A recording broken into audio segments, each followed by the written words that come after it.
Hello, Bacho. Let's see this question. The question says a weightless rigid rod with a load at the end is hinged at point A to the wall so that it can rotate in all directions as shown in figure.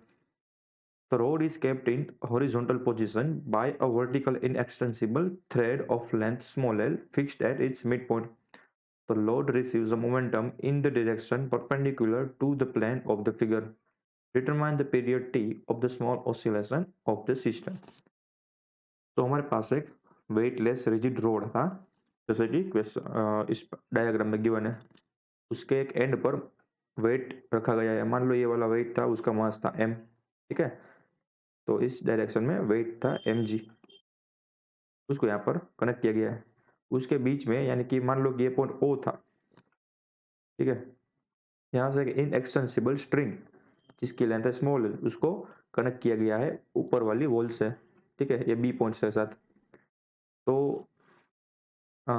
Eventually ये जो road है वो A and B point के साथ hinge हुआ है, ठीक है। अब क्या कर रहे हैं कि अब ये जो रोड है इसको अंदर की ओर इम्पल्स दे रहे हैं, ठीक है, परपेंडिकुलर टू दिस फिगर, यानी कि जो आपकी स्क्रीन है उसके अंदर की ओर, ठीक है, इस डायरेक्शन में हम थोड़ा सा फोर्स दे रहे हैं, ठीक है, इम्पल्स दे रहे हैं, जिसकी वजह से इसमें कुछ इनिशियली मोमेंटम ट्रांसफर हो रहा है, ठीक है, यानी कि इनिशियली मोमेंटम इसमें हम प्रोवाइड कर रहे हैं, जिसकी वजह से ये ओसिलेशन करना स्टार्ट कर देगा, ठीक है। ओसिलेशन कैसे स्टार्ट होगा? देखो, ऐसे ओसिलेशन की जो ट्रेजेक्टरी होगी वो कुछ ऐसे ऐसे होगी, ऐसे कुछ, ठीक है। आपके स्क्रीन से अंदर एंड बाहर की ओर ऐसे ओसिलेट कर रहा होगा, ये वाला मास है वो, राइट। ये ऊपर भी जा रहा है ना, आपके स्क्रीन से बाहर भी आ रहा है, राइट। तो अगर हम इसको साइड व्यू से देखें, यहाँ से देखें, लेट सपोज यहाँ से देखें तो कैसा नजर आएगा? तो मान लो कि ये आपका फिक्स पॉइंट था ये, ठीक है, थोड़ा सा हम टिल्टेड मोशन में देखेंगे, एंड यहाँ पर था आपका mg इस डायरेक्शन में, ठीक है। अब जैसे ही उसको पुश मिला तो वो ऐसे ऐसे मूव करना स्टार्ट कर देगा, ऐसे ऐसे डायरेक्शन में, ऐसे, ठीक है ना। अब आपको थोड़ा सा क्लियर हो चुका होगा कि ये मूवमेंट कैसे होगी, राइट। तो अब हमें फाइंड करना है कि इसकी जो ऑसिलेशन का टाइम पीरियड होगा टी, वो क्या होगा। तो हम इस प्रॉब्लम में जो की कंसेप्ट यूज करने वाले वो होगा टाइम पीरियड ऑफ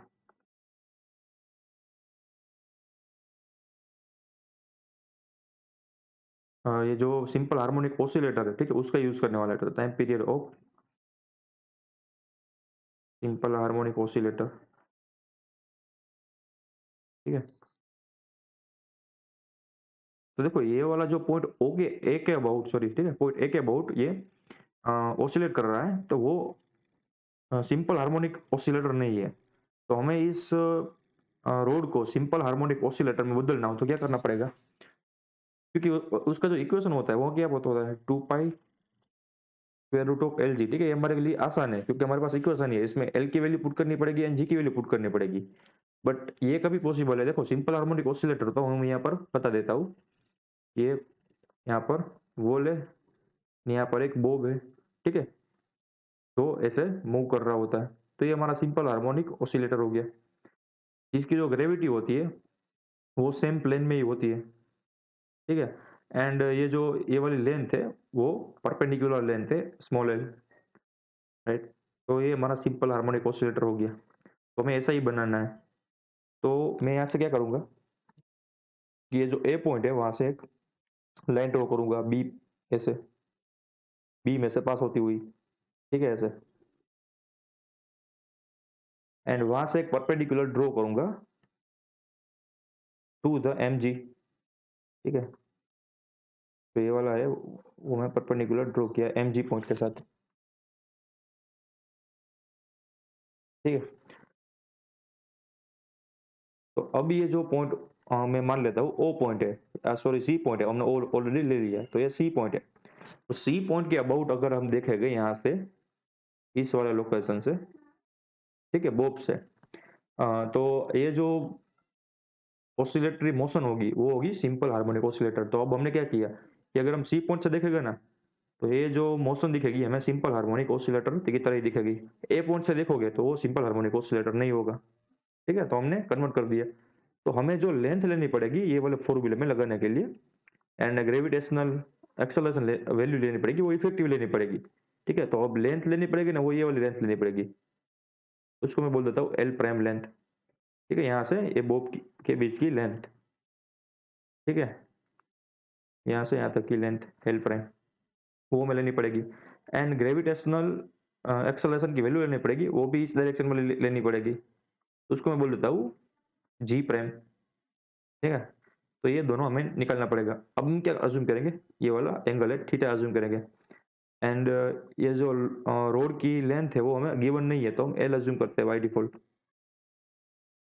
तो ए ओ पॉइंट की जो लेंथ होगी वो क्या होगी, एल बाई टू होगी कि नहीं, एल बाई टू, यहाँ से यहाँ तक की लेंथ। ओके, तो अगर हमें एल प्राइम चाहिए तो मैं ये बड़ा वाला ट्राइंगल लूंगा, ट्राइंगल ए सी बी। ठीक है, ये वाला पॉइंट बी था ना, ये वाला पॉइंट बी है। ठीक है, तो फ्रॉम यहाँ पर लिख देता हूँ,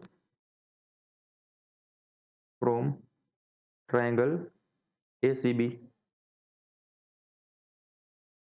तो ट्राइंगल ए सी बी से हमें क्या मिलेगा, एल प्राइम की वैल्यू मिल जाएगी। ठीक है, तो यहाँ से हम ड्रॉ करते हैं।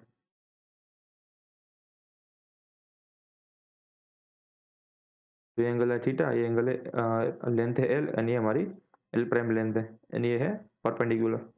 तो एल प्राइम की वैल्यू क्या आएगी, L prime can be given by L sine theta. ठीक है ना, तो यहाँ से अब साइन थीटा की वैल्यू लेंगे ट्राइंगुलर ए ओ बी से। ये जो ट्राइंगल है छोटा वाला ट्राइंगल, वहां से हम साइन थीटा की वैल्यू पुट करेंगे, क्योंकि हमें इवेंचुअली स्मॉल एल के टर्म में टाइम पीरियड चाहिए, वही हमें पता है। ठीक है, तो हमें ट्राई करेंगे कि स्मॉल एल के टर्म में सारे के सारे टर्म आ जाए। तो अगर हम क्या करेंगे, triangle A O B,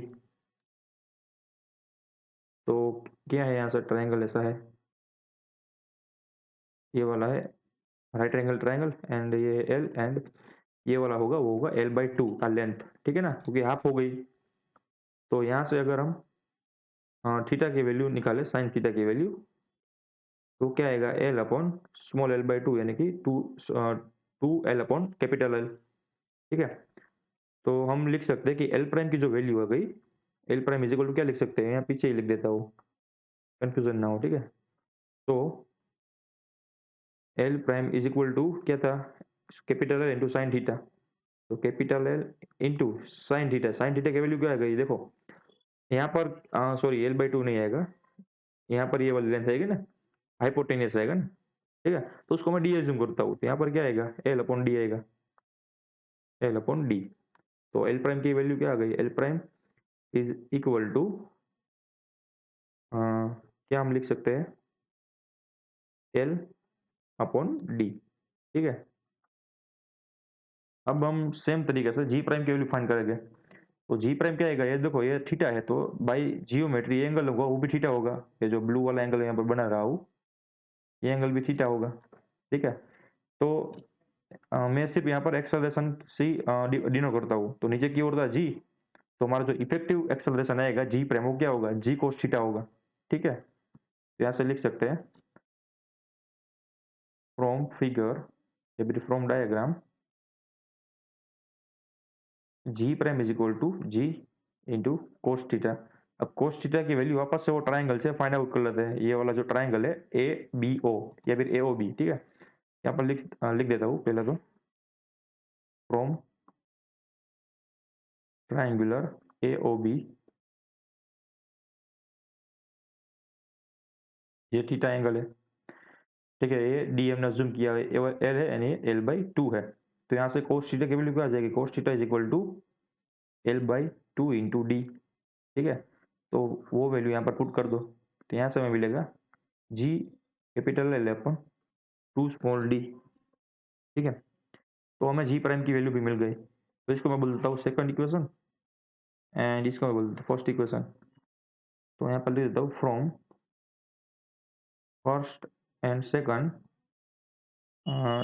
time period is equal to two pi upon L prime upon G prime. ठीक है, हमारे केस में एल प्राइम क्या आया था, एल प्राइम की वैल्यू आई थी L small L upon D, L small L upon D, and denominator में आएगा हाँ जी प्राइम की वैल्यू क्या आई थी एल अपॉन टू डी, ठीक है, एल अपॉन, यहाँ पर जी भी था ना, yes, G L upon two D, G L upon two D, okay. तो यहाँ से डी से डी कैंसिल आउट हो गया, एंड ये जो एल था कैपिटल एल वो कैंसिल आउट हो गया, एंड जो टू था वो न्यूमरेटर में चला गया। तो फाइनली हमारे पास टाइम पीरियड की वैल्यू मिली, वो मिली 2 pi square root of 2L upon g. तो हमारा आंसर आ गया। I hope you understood it well, best of luck.